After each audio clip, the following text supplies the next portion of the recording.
எல்லோருக்கும் வணக்கம். 2026ஆம் ஆண்டு பிறக்க போகுது. இந்த இனிய புத்தாண்டு வாழ்த்துக்களை முதல்ல தெரிவிச்சுக்கிறேன். ஆமாங்க. புது வருஷம்னாலே ஒரு புது உற்சாகம் இருக்கும். இந்த 2026ஆம் வருஷத்துல நம்மளோட ராசி பலன்கள் எப்படி இருக்க போகுதுன்னு தெரிஞ்சுக்க எல்லாரும் ஆவலா இருப்பீங்கன்னு நினைக்கிறேன். நிச்சயமா. இந்த வருஷம் சனி, குரு, ராகு, கேதுன்னு முக்கியமான கிரகங்கள் நிறைய பெயர்ச்சிகளை சந்திக்க போகுது. அதனால ஒவ்வொரு ராசிக்கும் தனித்தனி மாற்றங்கள் நிறையவே இருக்குமா. கரெக்ட். வேலை, குடும்பம், படிப்பு, கல்யாணம், பிசினஸ், ஆரோக்கியம்னு நம்ம வாழ்க்கையோட எல்லா துறைகள்லயும் புது ஆரம்பங்கள், சவால்கள், நல்ல வாய்ப்புகள்னு நிறைய விஷயங்கள் நடக்க போகுது. ஆமாங்க. ஒவ்வொரு ராசிக்கும் இந்த வருஷம் எதிர்பாராத திருப்பங்களையும் வளர்ச்சிக்கு தேவையான வாய்ப்புகளையும் கொடுக்கும்னு சொல்றாங்க. அதனால நம்ம ராசிக்கு இந்த வருஷத்தோட ஆரம்ப காலகட்டம் எப்படி இருக்கும்னு நல்லா தெரிஞ்சுக்கிட்டு முன்னெச்சரிக்கையா செயல்படுறது ரொம்ப முக்கியம். கிரக நிலைகள் நம்ம வாழ்க்கையை எப்படி பாதிக்க போகுதுன்னு தெரிஞ்சுக்கிட்டு அதுக்கேத்த பரிகாரங்களையும் வழிபாடுகளையும் செஞ்சு இந்த புத்தாண்ட வெற்றிகரமா மாத்திக்கலாம். சரிங்க. இப்போ 12 ராசிக்காரங்களுக்கும் என்னென்ன தனித்துவமான பலன்கள் இருக்குன்னு நாம இந்த பதிவுல விரிவா பார்க்கலாம். இந்த வீடியோவை பார்க்கறதுக்கு முன்னாடி நம்ம சேனலை சப்ஸ்கிரைப் பண்ணாதவங்க உடனே சப்ஸ்கிரைப் பண்ணிக்கோங்க. மறக்காம பெல் பட்டனையும் கிளிக் பண்ணி வச்சுக்கோங்க. அப்பதான் நாங்க போடுற ஒவ்வொரு வீடியோவும் உங்களுக்கு நோட்டிபிகேஷனா உடனுக்குடன் வரும். சரிங்க, வாங்க இப்போ ராசி பலன்களை விரிவா பார்க்கலாம். 2026ஆம் ஆண்டு தனுசு ராசிக்காரர்களுக்கு எப்படி இருக்கும்னு தெரிஞ்சுக்க ஆவலா இருக்கேன். வாங்க, நல்ல கேள்வி. தனுசு ராசி அன்பர்களுக்கு 2026 ஒரு கலவையான பலன்களை தரக்கூடிய ஆண்டாக இருக்கும். குறிப்பா உங்க ராசிநாதன் குரு பகவான் ஆண்டின் பிற்பகுதியில் இடம்பெயர்ந்து நல்ல பலன்களை தருவார். அப்படியா? குடும்ப வாழ்க்கை எப்படி இருக்கும்? சில சவால்கள் இருக்கும்னு சொன்னீங்களே. ஆமா, குடும்ப வாழ்க்கையில சில சவால்கள் இருக்கலாம்.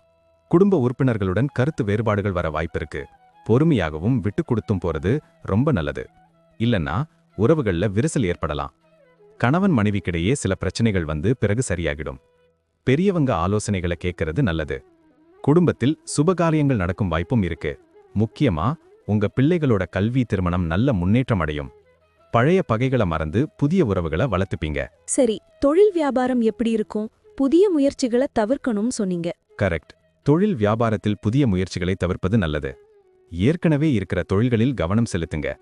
போட்டியாளர்களால் சில இடையூறுகள் வரலாம், எச்சரிக்கையா இருக்கணும். புதிய முதலீடுகளை தவிர்ப்பது நல்லது. கூட்டாளிகளுடன் கருத்து வேறுபாடுகள் வந்து வியாபாரத்தில் கொஞ்சம் சுணக்கம் ஏற்பட வாய்ப்பிருக்கு. ஆனா விடாமுயற்சியும் கடின உழைப்பும் நல்ல பலன் தரும்.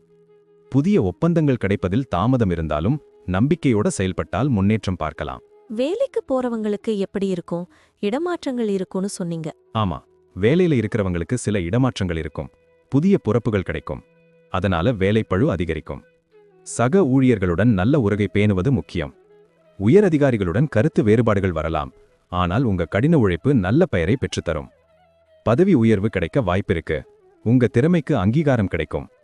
புதிய வேலை தேடுபவர்களுக்கு நல்ல வேலை கிடைக்க வாய்ப்பு இருந்தாலும் அவசரப்படாம சரியான முடிவுகளை எடுக்கணும். நிதிநிலை எப்படி இருக்கும்? குரு பகவான் ஜூலை மாசத்துக்கு அப்புறம் நல்ல முன்னேற்றம் தருவார்னு சொன்னீங்க. நிதிநிலையில் ஏற்ற இறக்கங்கள் இருக்கும். எதிர்பாராத செலவுகள் வரலாம். சேமிப்புகளில் கவனம் செலுத்துங்க. ஆடம்பர செலவுகளை தவிர்ப்பது நல்லது. புதிய முதலீடுகளை தவிர்ப்பதும் கடன் வாங்குவதை தவிர்ப்பதும் அவசியம். குரு பகவான் ஜூலை மாதத்திற்கு பிறகு நல்ல நிதி முன்னேற்றத்தை தருவார். குடும்பத்தில் சில நிதி நெருக்கடிகள் வந்தாலும் நீங்க திறமையா சமாளிப்பீங்க. பழைய கடன்களை அடைக்க நல்ல வாய்ப்புகள் கிடைக்கும். ஆரோக்கியம் எப்படி இருக்கும்? கொஞ்சம் கவனமா இருக்கணும்னு சொன்னீங்க. கண்டிப்பா ஆரோக்கியத்தில் கவனம் செலுத்தணும். சின்ன சின்ன உடல் உபாதைகள் வரலாம். உணவு பழக்க வழக்கங்களில் கவனம் செலுத்துங்க. முறையான உடற்பயிற்சி அவசியம். குறிப்பா மூட்டு வலி, முதுகுவலி போன்ற பிரச்சனைகள் வர வாய்ப்பிருக்கு. மன அழுத்தத்தை குறைக்க யோகா, தியானம் செய்யலாம். மருத்துவ செலவுகள் வர வாய்ப்பிருக்கு. அதனால உடல் ஆரோக்கியத்தில் கூடுதல் கவனம் செலுத்துங்க. போதிய ஓய்வு எடுத்துக்கொள்வதும் முக்கியம். குழந்தைகள் விஷயம் எப்படி இருக்கும்? கவலைகள் இருக்கும்னு சொன்னீங்க. குழந்தைகள் விஷயத்தில் சில கவலைகள் வரலாம். அவங்க கல்வி, எதிர்காலம் குறித்து சிந்திப்பீங்க. ஆனா உங்க பிள்ளைகள் படிப்பில் நல்ல முன்னேற்றம் காண்பாங்க. அவங்களுக்கு நல்ல வழிகாட்டுதலை கொடுப்பது அவசியம். உங்க பேச்சை கேட்டு நடப்பாங்க. திருமண வயதில் இருக்கிறவங்களுக்கு நல்ல வரன்கள் அமைய வாய்ப்பு இருக்கு. பிள்ளைகளோட ஆரோக்கியத்தில் சில பிரச்சனைகள் வரலாம். அதனால அவங்க மேல தனி கவனம் செலுத்தணும். பயணங்கள் எப்படி இருக்கும்? தவிர்க்க முடியாத பயணங்கள் இருக்கும்னு சொன்னீங்க. பயணங்கள் தவிர்க்க முடியாததாக இருக்கும். சில சமயங்களில் பயணங்களான அலைச்சல் அதிகரிக்கும். இருந்தாலும் சில பயணங்கள் உங்களுக்கு நன்மை பயக்கும். புதிய இடங்களுக்கு போய் வருவீங்க. ஆன்மீக பயணங்கள் மேற்கொள்ள வாய்ப்பு இருக்கு. நீண்ட தூர பயணங்களை தவிர்ப்பது நல்லது. வெளிநாடு செல்லும் வாய்ப்புகள் சிலருக்கு அமையலாம். பயணங்களில் கவனமாய் இருக்கணும். திருட்டு போகும் வாய்ப்புகளும் இருக்கு. கிரக நிலைகள் எப்படி இருக்கும்? சனி, குரு, ராகு, கேது பத்தி சொன்னீங்க. 2026ஆம் ஆண்டு முழுவதும் சனி பகவான் உங்க ராசி 4ஆம் வீட்டில் சஞ்சரிப்பதால் வீடு மனை தொடர்பான விஷயங்களில் சில பிரச்சனைகள் வரலாம். குரு பகவான் ஜூலை மாதம் வரை 8ஆம் வீட்டில் சஞ்சரிப்பதால் எதிர்பாராத செலவுகளும் தடங்கல்களும் இருக்கும். ராகு பகவான் 3ஆம் வீட்டில் சஞ்சரிப்பதால் புதிய நண்பர்கள் கிடைப்பாங்க, ஆனா அவங்க கிட்ட கவனமா இருக்கணும். கேது பகவான் 9ஆம் வீட்டில் சஞ்சரிப்பதால் ஆன்மீகத்தில் ஆர்வம் அதிகரிக்கும், ஆனால் சில சமயங்களில் குழப்பங்கள் வரலாம். இந்த கிரகநிலைகளால் சில சவால்கள் இருந்தாலும் குரு பெயர்ச்சிக்கு பிறகு நல்ல மாற்றம் உண்டாகும். மொத்தத்துல 2026 தனுசு ராசிக்கு எப்படி இருக்கும்? மொத்தத்துல 2026 உங்களுக்கு பல பாடங்களை கற்றுத்தரும் ஆண்டாக அமையும். சவால்களை சந்திக்க வேண்டியிருந்தாலும் உங்க விடாமுயற்சியும் நேர்மறை சிந்தனையும் உங்களுக்கு வெற்றியை தேடித்தரும். குரு பகவானின் அருளால் ஆண்டின் பிற்பகுதியில் நல்ல பலன்களை பெறுவீங்க. பொறுமையாகவும் நம்பிக்கையோடும் செயல்பட்டா இந்த ஆண்டை சிறப்பா முடிப்பீங்க. எந்த ஒரு முக்கிய முடிவையும் எடுக்கிறதுக்கு முன்னாடி நல்லா யோசிச்சு செயல்படுவது நல்லது. நன்றி. இப்ப நான் சொன்ன அனைத்து விஷயங்களும் பொது பலன் மட்டுமே. உங்களுடைய தனிப்பட்ட ஜாதகத்தை பொறுத்து சில மாற்றங்கள் இருக்கலாம். இருந்தாலும் பெரும்பாலும் நான் சொல்றது உங்க வாழ்க்கையில நடக்கும்.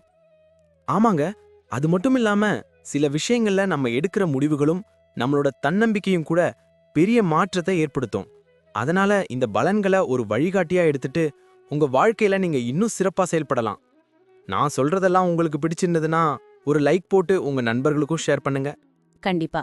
மேலும் நம்ம சேனலை சப்ஸ்கிரைப் பண்ணி பக்கத்துல இருக்கிற பெல் ஐகானையும் கிளிக் பண்ணி ஆல்னு செலக்ட் பண்ணி வச்சுக்கோங்க.